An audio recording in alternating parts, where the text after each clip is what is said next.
Good morning, Excellencies, ladies and gentlemen, and greetings from Pakistan.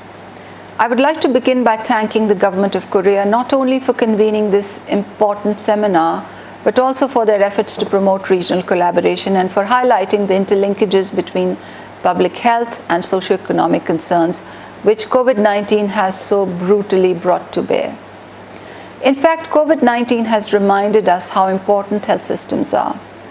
And while facing the brunt of the pandemic, we have also been reminded that poor health has serious economic consequences on the one hand, whereas on the other, freedom from poverty is a strong determinant of health status achievement. Today, I'm very pleased to share with you that the government of Pakistan addressed both the health issue as well as the socioeconomic fallout of the health issue with equal attention. Our COVID-19 health strategy was multi-pronged. We focused on disease containment and increased our testing capacity from 450 a day to 80,000 a day. We have been able to increase the number of laboratories from 3 to 128 as we moved from a generalized to a localized lockdown. Alongside, we also ramped up our health systems capacity. We added 2,000 ICU beds, we trained over 100,000 health workers, and we developed a system to monitor 800 hospitals in real time. There were SOPs developed for every aspect of the situation and a concerted focus on risk communication throughout the pandemic. And all this was enabled through multi-sectoral national governance and coordination across all levels of the government in Pakistan's federal polity. The combined effect of all these measures was an early decline. In fact, a month earlier than all projections. And I'm humbled to say that our government's efforts are now being recognized internationally. Excellencies, ladies and gentlemen, the lockdowns were a desperate measure for desperate times. And governments in many countries of our region were faced with tough choices throughout. We knew that shutting down the economy meant decimating our livelihoods, and opening it facilitated virus spread. Here in my own country, Pakistan, which is the 5th largest country in the world, there are 24 million breadwinners who rely on daily wages or are self-employed in the informal economy. And life for them virtually came to a standstill with implementation of the lockdown in March. In fact, there were beginnings of civil unrest and rioting caused by widespread loss of livelihoods after about 2 weeks. So to respond to this challenge, the government of Pakistan created the SAARC Emergency Cash Program, which is the largest social protection program ever in the history of the country. This program was rolled out within 10 days of the lockdown to deliver one-time emergency cash grants. $1.23 billion were allocated to support more than 16.9 million families, which covers around 109 million people given family size, and this is approximately 50% of the country's population. We used digital capabilities established over the past year as part of SAARC, which is Pakistan's new poverty alleviation framework, to deliver SAARC emergency cash. We adopted a hybrid targeting approach, combining emergency assistance for the known vulnerable with demand-based support for the new poor. We sought requests through an SMS short code service, and then we used data analytics for eligibility ascertainment, drawing on unique national identification numbers and using survey data and wealth proxies. And then payments were biometrically verified. The system that we developed was end-to-end data-driven, it was fully automated, it was rule-based, it was transparent, and it was totally politically neutral. Prior to the delivery of this emergency cash relief, I traveled to several parts of the country and saw unspeakable suffering firsthand. I met daily wage laborers without work for weeks, their families on the verge of starvation, hawkers forced out of work due to the lockdown. I saw staff from otherwise busy hotels and restaurants now sitting at home not knowing how to pay house rent and bills. I met domestic servants, gardeners, security guards, drivers, industrial daily wages laid off by their employers.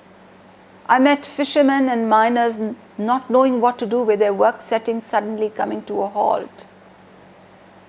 I met transport contractors, bus drivers, hawkers in bus stations, all of them who were out of a job.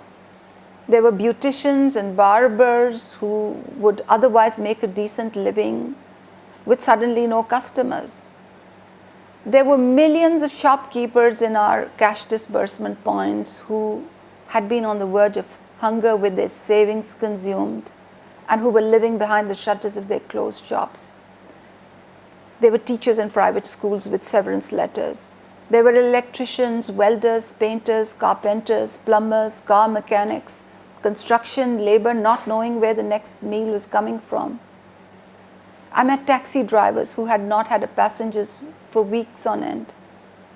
And the story was repeated across industries and geographies, with even those used to earning a decent living suddenly wondering if their balance sheets would ever square again.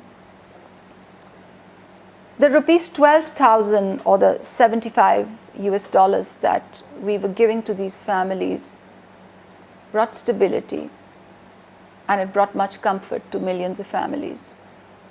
The whole nation watched as millions of tragedies were averted. And for me personally, it was the most humbling experience of my entire career to be leading SAARC Emergency Cash to distribute money to half the people of my country at a time of extreme uncertainty. But beyond the immediate crisis, the success of SAARC Emergency Cash offers Pakistan and other middle and low-income countries invaluable experience in delivering a massive national program in a context of complexity and uncertainty with speed. So in order to share this knowledge, this week we released a report detailing know-how gained in the program's design and implementation, as well as the operational challenges encountered and the means of their mitigation. In a nutshell, our experience has showed us that by combining phones, internet connectivity, and national identity card numbers, a digital, demand-based social protection system can be created to enable those in distress to seek social support during crises. It demonstrated to us how cash transfer programs can be deployed to counter the socioeconomic fallout due to external shocks such as COVID-19, which presents a long-term challenge. For Pakistan, this was a watershed moment in terms of government functioning. It made the government more agile, more data-driven. It made us more experimental and ambitious. It helped us with the fast-track adoption of cost-effective digital ways of working and new ways of coordination across multiple stakeholders through a whole-of-government approach. Excellencies, ladies and gentlemen, the legacy of such a program is not simply short-term relief. Built into its design are long-term goals to strengthen safety nets and increase financial inclusion, both of which we believe will bring lasting benefits to recipients and to Pakistan as a whole. Alongside this is a commitment to transparency and accountability, which was also the underlying motivation for the publication of the report we have just released, because I believe that in order for democracies to deliver, it is essential for a culture of integrity and openness to be ingrained in government institutions and processes. History shows us that disasters and their tragic consequences can be an opportunity to catalyze large-scale social change.